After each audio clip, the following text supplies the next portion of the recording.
There were giants on the earth in those days, and also afterward, when the sons of God joined with the daughters of men, and they bore children to them. Almost all the myths and cultures of the planet worship or pass down the stories of an ancient people who are said to have lived alongside primitive man, a people of divine origin who appeared in the form of imposing giants. Over the years, this topic has been addressed many times. Some believe that all of this is just the result of myth or the misinterpretation of certain ancient texts. But if you follow this fascinating journey closely, you will easily realize and be convinced it's not possible to dismiss everything so easily.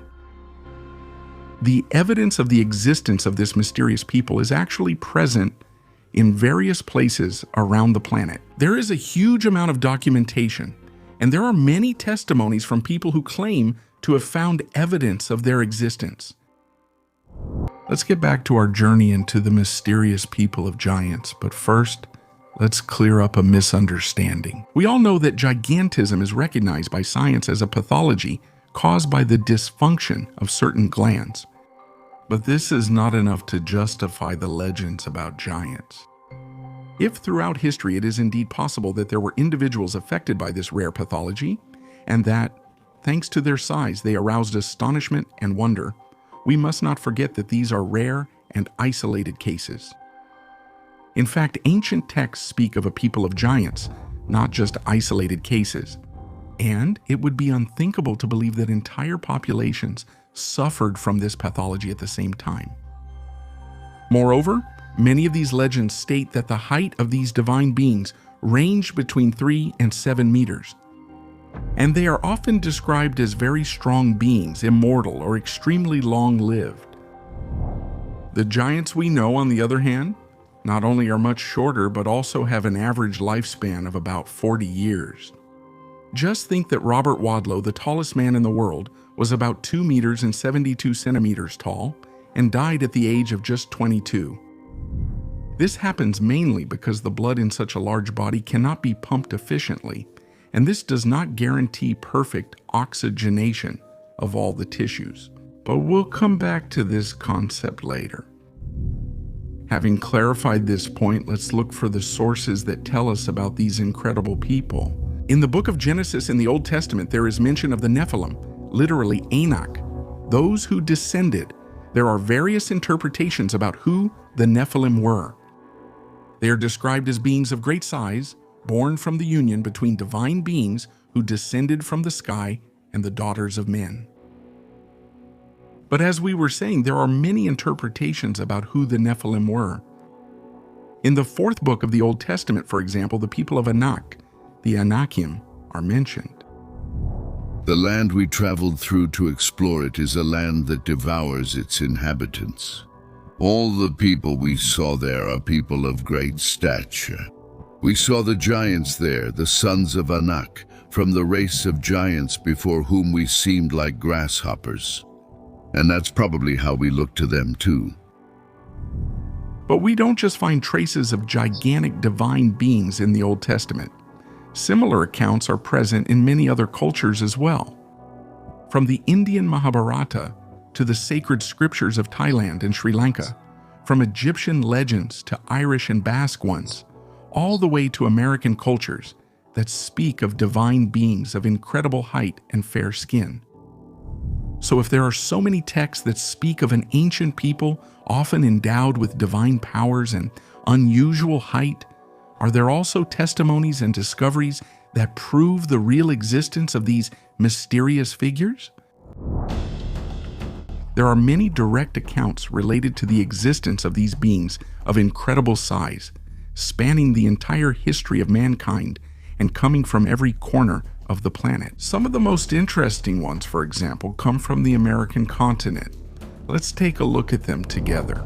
The Rios Codex, a manuscript written by the Spanish friar Pedro Gutierrez de los Rios and kept in the Vatican Library, has come down to us thanks to the Spanish conquistadors. In this text, the friar tells of the existence of a people called the Xochilixeco, made up of gigantic beings who lived in the Mexican forests. According to the friar, this people lived in the region of Anahuac, But the Rios Codex is not the only account that has come from the conquistadors. Herman Cortés, in one of his diaries, tells of when they found the remains of very tall beings. He himself says that he sent the King of Spain a human femur, almost as tall as a person of normal height. The legends passed down by Native Americans, on the other hand, tell of a people of giants coming from the shores of Lake Titicaca in Peru, a people who supposedly decided to abandon the city and took refuge in Patagonia. And it was precisely in Patagonia that the explorer Magellan claimed to have encountered them, or at least some of their descendants, and that they were so tall that the heads of the men in his crew barely reached the waist of these giant beings.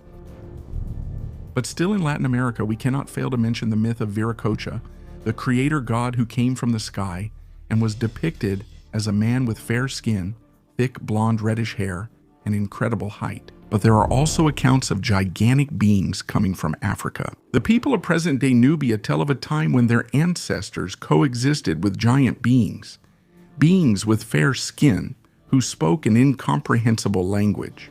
At the same time, some tribes in Tanzania also tell of an era when giants worked the land and dug mines. If we then look at newspaper articles from the 19th and 20th centuries, especially American ones, we find an endless series of articles telling of discoveries of giant bones, which are said to have belonged to a mysterious people.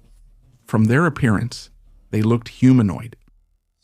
We would be witnesses to the presence of giant beings in human history. We would be overwhelmed by thousands of testimonies, accounts, and legends in which it is apparently difficult to find our way. But at this point, it's inevitable to wonder if there is any concrete evidence, a skeleton, some bones, or simple artifacts that attest to the existence of these mythical beings. The answer is not very simple. Let's start with a premise. Many of the images you find online are fake. Some are unintentional, others less so. But we can still say that over the years, some very interesting finds have come to light. In 1992, Father Carlos Vaca made an extraordinary discovery in Ecuador. At the site called Changay Minas, which translates to Cemetery of the Gods, Father Vaca unearthed numerous bone fragments belonging to men of an incredible height of about 7 meters. The remains were kept in the museum created by the priest himself, at least until his death in 1999. Another noteworthy discovery is the one made by the anthropologist Georges Vacher de la Puge at the Bronze Age burial area of Castelnau-le-Lay in France. In the winter of 1993, bone fragments were unearthed, a femur, a tibia, and a humerus. I believe it is unnecessary to point out that these bones are undeniably human, despite their enormous size. The first is the middle part of a femur, 14 centimeters long, almost cylindrical in shape, and the circumference of the bone is 16 centimeters. The second piece is the upper middle part of a tibia. The circumference is 13 centimeters at the level of the nutrient foramen. The length of the fragment is 26 centimeters.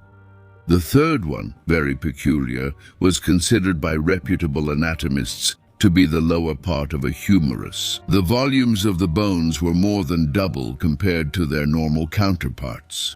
Judging based on normal intervals between anatomical points, almost double lengths are expected. The subject could likely have had a height of 3.5 meters. After the discovery, the bone fragments were studied by the University of Montpellier and examined by Sabatier and Delage, professors of zoology and paleontology respectively, at the French University, who came to the conclusion that the fragments represented a race of humanoids with enormous features. In Egypt, there were giants, much larger and differently shaped compared to normal people. Terrible to look at. Anyone who hasn't seen with my eyes can't believe they were so immense. These extraordinary words belong to the historian Josephus Flavius and date back to 79 AD, and it is precisely from mysterious Egypt that one of the most intriguing testimonies comes, that of Gregor Spurry, a wealthy Swiss entrepreneur who over time developed a great passion for ancient Egypt. In 1988, during a trip to the land of the pyramids, Spurry would almost by chance come across an incredible discovery. While he was in Bir, about 100 kilometers north of Cairo, he was reportedly approached by a local man who claimed to be a tomb raider by profession for several generations. The man, in exchange for $300, offered to show Spurry the treasure kept by his family, a very precious object that he carefully preserved wrapped inside a roll of cloth. It was an oblong package covered in mold. When I saw that relic darkened by time, I was astonished. I was allowed to touch it and take some photos. I placed a banknote next to it just to give an idea of its size. The finger was bent, cut at the first phalanx, and moldy. It was remarkably light.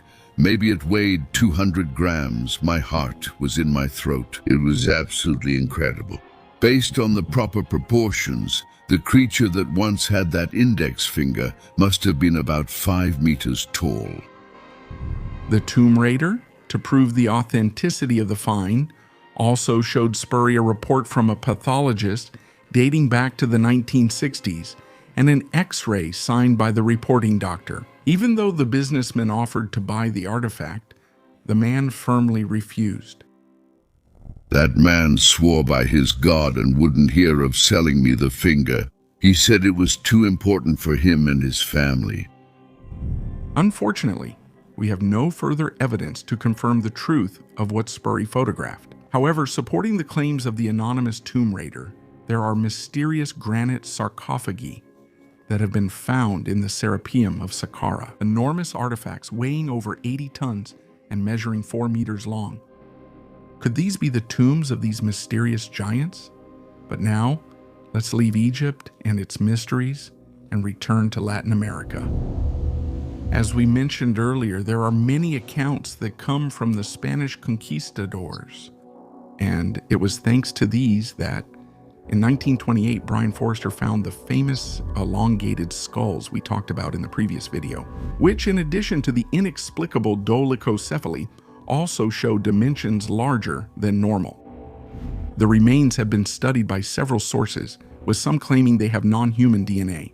This would make them evidence of an unknown race or species that may have lived there for centuries. And according to some researchers, they would be the creators of the mysterious Nazca lines and other ancient artifacts found in the region. As we have seen, there are many accounts of the existence of men of gigantic size, and they are spread all over the world.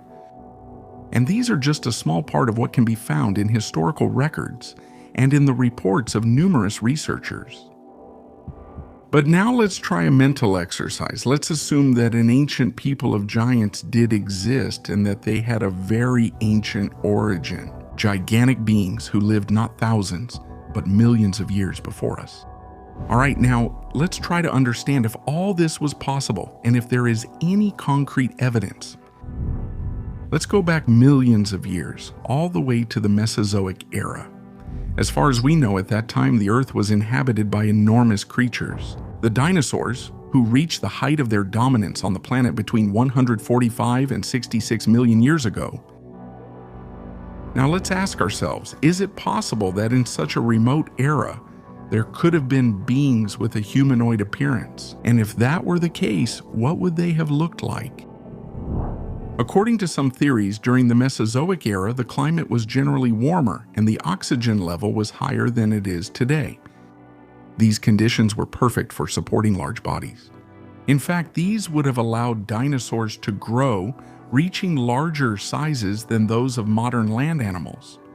An atmosphere with more oxygen allows for more efficient oxygenation in the tissues and vital organs of large organisms, and as a result, some limits due to gigantism would have been overcome. So, according to this theory, the large size of the animals living in that period was partly favored by the environmental conditions present on the planet at that time. At this point, we can't help but wonder, If a species of humanoids had existed, would they have been larger in size? It's possible, even though this contradicts everything we know about evolutionary processes.